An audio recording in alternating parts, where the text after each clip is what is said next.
नमस्कार दोस्तों हमारे बड़े बुजुर्ग कहा करते थे कि कॉन्फिडेंस बहुत अच्छी चीज है, लेकिन ओवर कॉन्फिडेंस उतनी ही खतरनाक चीज है। आप, हम और हम में से बहुत सारे लोग इस बात पर बिलीव भी करते हैं, लेकिन आप में से बहुत सारे लोग अभी ये सोच रहे होंगे कि आज की वीडियो की शुरुआत में ये कॉन्फिडेंस और ओवर कॉन्फिडेंस को लेकर क्यों शुरू कर रहा हूं। दोस्तों, आज की वीडियो में हम बात करेंगे 1975 में इंदिरा गांधी के इमरजेंसी अनाउंसमेंट को लेकर और लोकतंत्र के मूल्यों की अहमियत भी दिखाई। 25 जून 1975 को रातों रात सब कुछ बदल गया।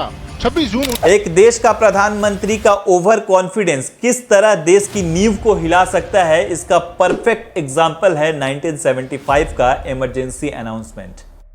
साल 1966 इंदिरा गांधी पहली बार देश में प्रधानमंत्री बनी, लेकिन उनके 5 साल के शासनकाल से लोग खुश होकर उन्हें फिर से दोबारा 1971 साल में प्रधानमंत्री के सम्मान से नवाजा गया। कांग्रेस में सब कुछ सही चल रहा था। इंडिया का मतलब इंदिरा, ऐसे नारे लग रहे थे, और शायद यही एक कारण था जो कि इंदिरा गांधी के कॉन्फिडेंस को ओवर कॉन्फिडेंस में टर्न कर देता है और वो अपनी मनमर्जी करने लगती हैं। 1971 के ठीक पहले यानी 1969 में कांग्रेस के द्वारा देश के 14 बैंकों को नेशनलाइज करने का फैसला किया गया, यानी वो सारे बैंक सरकारी हो जाएंगे। इस खबर के मिलते ही बैंक ओनर्स और आम आदमी यानी कस्टमर्स पर भी आसमान टूट पड़ा। कांग्रेस के इस फैसले का जबरदस्त विरोध सिर्फ आम आदमी ने ही नहीं, बल्कि जीडी बिरला या जीआरडी टाटा जैसे पर्सनैलिटीज ने भी किया। सेंट्रल बैंक ऑफ इंडिया के एक शेयर होल्डर ने सुप्रीम कोर्ट में जाकर कांग्रेस के अगेंस्ट में केस फाइल कर दिया और सुप्रीम कोर्ट ने कांग्रेस सरकार के अगेंस्ट में ही राय दी। सुप्रीम कोर्ट के इस राय से इंदिरा गांधी का ईगो हर्ट हो जाता है। उसके बाद वो क्या करती हैं कि अगले साल प्राइम मिनिस्टर का पावर यूज करते हुए वो सुप्रीम कोर्ट के इस राय को ही रिवर्स करवा लेती हैं।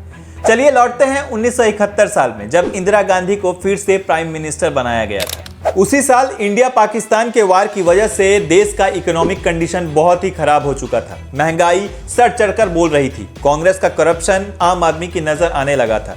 देश की बढ़ती महंगाई पर प्राइम मिनिस्टर का चुप रहना आम आदमी को डाउट में डाल रहा था। और इन सब के बीच ही इंदिरा गांधी के 1971 में प्रधानमंत्री बनने के ठीक 3 साल के अंदर ही गुजरात के चीफ मिनिस्टर पर करप्शन का एक बड़ा आरोप लगता है। लोग रास्ते पर उतर आते हैं और नारेबाजी करने लगते हैं। स्पेशली उस समय युवा पीढ़ी यानी स्टूडेंट्स में ये आग बहुत ज्यादा फैल चुकी थी। बहुत सारे लोगों को अरेस्ट किया गया था, बहुत सारी सरकारी प्रॉपर्टीज में आग लगा दिया गया था। ये आंदोलन नवनिर्माण आंदोलन के नाम से इंडियन हिस्ट्री में फेमस है, और इस आंदोलन के दबाव में आकर ही इंदिरा गांधी को गुजरात के इस सरकार को हटाना पड़ा। दूसरी तरफ बिहार में जयप्रकाश नारायण भी स्टूडेंट्स को लेकर भरपूर आंदोलन कर रहे थे। कांग्रेस के खिलाफ आंदोलन से सरकार बहुत ज्यादा डर चुकी थी। बिहार में भी स्टेट गवर्नमेंट को हटाने की मांग चल रही थी। और तो और उस समय रेलवे स्टाफ भी हड़ताल पर उतर चुके थे, अपने बेसिक पे स्केल और वर्किंग कंडीशन को बेटर करने की मांग में। 8 मई से 27 मई तक ये रेलवे स्ट्राइक चला था। 17 लाख वर्कर्स ने इस स्ट्राइक में पार्टिसिपेट किया था। इंदिरा गांधी की सरकार ने बहुत ही बुरी तरीके से इस स्ट्राइक को हैंडल किया और लाखों कर्मियों को जेल में डाल दिया था। ऑयल प्रोड्यूसिंग कंट्रीज ने क्रूड ऑयल का प्रोडक्शन कम कर दिया था। इससे पेट्रोल का प्राइस बहुत ज्यादा बढ़ गया था। और ये तो हम सभी जानते हैं दोस्तों कि पेट्रोल का प्राइस बढ़ने का मतलब होता है इकोनॉमी में सभी चीजों का दाम बढ़ना। और 1974 में भी ऐसा ही हुआ। महंगाई 30% के रेट से बढ़ चुकी थी। बांग्लादेश से लाखों लोग इंडिया में एज रिफ्यूजी आकर रहने लगे थे। उस वार में भी इंडिया का बहुत ज्यादा खर्च हो चुका था। 1972 से 1973 बैक टू बैक इंडिया में सूखा पड़ चुका था। इंडियन इकोनॉमी का बेस है एग्रीकल्चर यानी खेती बाड़ी करना। बारिश की कमी के कारण वो भी खराब हो चुका था। ऊपर से ऑयल शॉक के कारण फर्टिलाइजर का दाम भी बहुत गुना बढ़ चुका था। देश के हर स्टेट में एंटी गवर्नमेंट मूवमेंट हो रही थी। इंटरनल वार से इंडिया जूझ रहा था। इसी बीच आग में घी डालने का काम करता है 12 जून 1975 में आया हुआ इलाहाबाद कोर्ट की तरफ से इंदिरा गांधी के खिलाफ एक राय।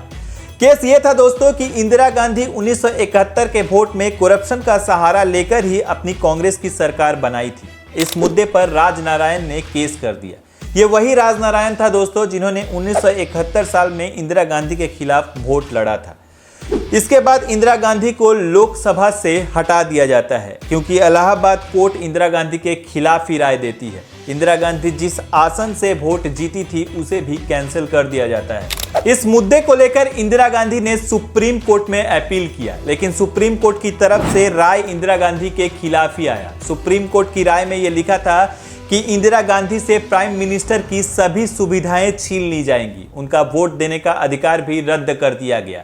यही नहीं, अगले 6 साल तक वो किसी भी इलेक्शन में खड़ी नहीं हो सकती थी, लेकिन नेक्स्ट हियरिंग तक वो प्रधानमंत्री बनी रहेंगी, ऐसा सुप्रीम कोर्ट का राय था। बस इसी बात का जबरदस्त फायदा उठाया कांग्रेस सरकार ने और इस मुद्दे पर वेस्ट बंगाल के चीफ मिनिस्टर सिद्धार्थ शंकर रॉय ने इंदिरा गांधी को इमरजेंसी अनाउंस करने का सलाह दिया। बस और क्या था, 25 जून 1975 को देश के प्रेसिडेंट फखरुद्दीन अली अहमद द्वारा देश में इमरजेंसी अनाउंस कर दिया जाता है।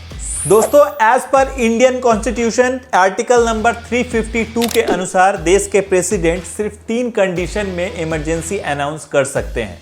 पहला सिचुएशन है अगर इंडिया किसी देश के साथ जंग में जाए, दूसरा अगर इंडिया में किसी बाहर कंट्री का हमला हो जाए, या तीसरा अगर देश में कोई इंटरनल डिस्टरबेंस काम कर रहा हो। और 1975 के इमरजेंसी अनाउंस में यही तीसरा पॉइंट यानी इंटरनल डिस्टरबेंस का ही सहारा लिया जाता है। वेस्ट बंगाल के चीफ मिनिस्टर सिद्धार्थ शंकर रॉय और इंदिरा गांधी सारी रात बैठकर इमरजेंसी का अनाउंसमेंट स्पीच रेडी करते हैं। दोस्तों, हम में से बहुत सारे लोग ये जानते हैं कि इमरजेंसी को darkest chapter of Indian politics कहा जाता है, लेकिन क्यों? ऐसा और भी क्या हुआ था इमरजेंसी के टाइम पे, चलिए हम जानते हैं। 25 जून को रातों रात बहुत सारे ऑपोजिशंस जैसे जेपी नारायण, मोरारजी देसाई, चरण सिंह से लेकर बहुत सारे नेताओं को अरेस्ट कर लिया जाता है। जिस रात इमरजेंसी अनाउंस हुआ था उस रात दिल्ली में सभी न्यूज़पेपर्स का कनेक्शन काट दिया जाता है। 26 जून सुबह 8 बजे ऑल इंडिया रेडियो पर इमरजेंसी को लेकर इंदिरा गांधी का एक स्पीच आता है। ड्यूरिंग इमरजेंसी सभी फंडामेंटल राइट्स को सस्पेंड कर दिया जाता है, यानी आम आदमी का सभी मौलिक अधिकार को छीन लिया जाता है। सेम यही चीज न्यूज़पेपर पर भी एप्लीकेबल होती है। मीडिया पर सेंसरशिप चालू किया जाता है। कोई भी गवर्नमेंट के अगेंस्ट में बोलता या लिखता है तो उसे जेल में डाल दिया जाता है। यही नहीं, आरएसएस को भी बैन कर दिया जाता है। राज्यसभा और लोकसभा के सभी इलेक्शंस को कैंसिल कर दिया जाता है। कम्युनिस्ट नेताओं के साथ साथ जिन नेताओं ने यानी कांग्रेस के जिन नेताओं ने इमरजेंसी के खिलाफ आवाज उठाई थी उन्हें भी जेल में डाल दिया जाता है।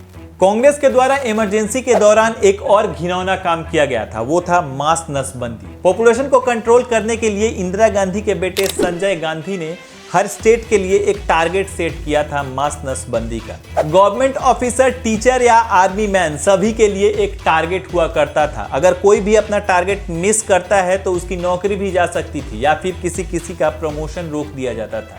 ये लोग अपना टारगेट फुलफिल करने के लिए आम आदमी को जबरदस्ती खींचकर कैंप तक लाया करते थे, जो कैंप काफी अनहाइजीनिक हुआ करता था। यहाँ तक कि जो लोग नसबंदी करते थे वो प्रॉपरली ट्रेंड भी नहीं हुआ करते थे। और इन्हीं सभी कारणों से धीरे धीरे लोगों में इन्फेक्शन बढ़ने लगा था। बहुत सारे लोगों की मौत भी हो चुकी थी। लगभग 1 करोड़ लोगों की जबरदस्ती नसबंदी कराई गई थी उस दौरान। दोस्तों, इतना सब होने के बावजूद भी बहुत सारे लोग थे जो इमरजेंसी के सपोर्ट में खड़े थे, क्योंकि इस दौरान ऐसा बहुत कुछ हो रहा था जो कि पहले नहीं हुआ था। जैसे ट्रेन टाइम पर आ रही थी, सरकारी कर्मचारी जेल जाने के डर से टाइम पर आकर अपना काम खत्म कर रहे थे, ऑफिसर्स रिश्वत लेना बंद कर चुके थे। लोगों को लग रहा था सब कुछ सही चल रहा है, क्योंकि न्यूज़पेपर और मीडिया में तो सेंसरशिप चालू था। कोई भी न्यूज़पेपर या मीडिया गवर्नमेंट के अगेंस्ट में कोई कुछ भी बोल या लिख नहीं सकता था। और सोशल मीडिया आज की तरह इतना एक्टिव नहीं हुआ करता था। लोगों को खबर ही नहीं थी कि देश के कोने में क्या क्या चल रहा है। इस समय इंदिरा गांधी की सरकार 39th amendment of Indian constitution लाता है, जिसमें साफ साफ लिखा जाता है कि कोई भी देश के किसी भी कोर्ट में प्राइम मिनिस्टर, स्पीकर, प्रेसिडेंट या वाइस प्रेसिडेंट के इलेक्शन को चैलेंज नहीं कर सकता है। बस और क्या था, इंदिरा गांधी के अगेंस्ट में सुप्रीम कोर्ट का केस रद्द हो जाता है, जो कि इंदिरा गांधी करना चाहती थी। उसके बाद फाइनली 21 मार्च 1977 को इमरजेंसी रद्द कर दी जाती है और दोबारा इलेक्शन करवाया जाता है, जिसमें आम आदमी के द्वारा इंदिरा गांधी और संजय गांधी को बुरी तरह से हार का सामना करना पड़ता है।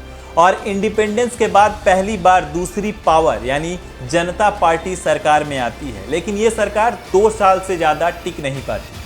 उसके बाद फिर से 1980 साल में इंदिरा गांधी की सरकार की वापसी होती है, लेकिन इस बार उनकी पॉलिसीज में बहुत सारे चेंजेस हमें देखने को मिलते हैं। दोस्तों, 1975 साल के बाद किसी सरकार ने इमरजेंसी अनाउंस नहीं किया था। इवन कोविड-19 जैसे सिचुएशन में भी इमरजेंसी अनाउंसमेंट नहीं किया गया था। दोस्तों, ये था 1975 का इमरजेंसी अनाउंसमेंट को लेकर सारे फैक्ट्स। ऐसे ही और भी इंफॉर्मेटिव फैक्ट्स को जानने के लिए हमारे साथ जुड़े रहिए। नमस्कार।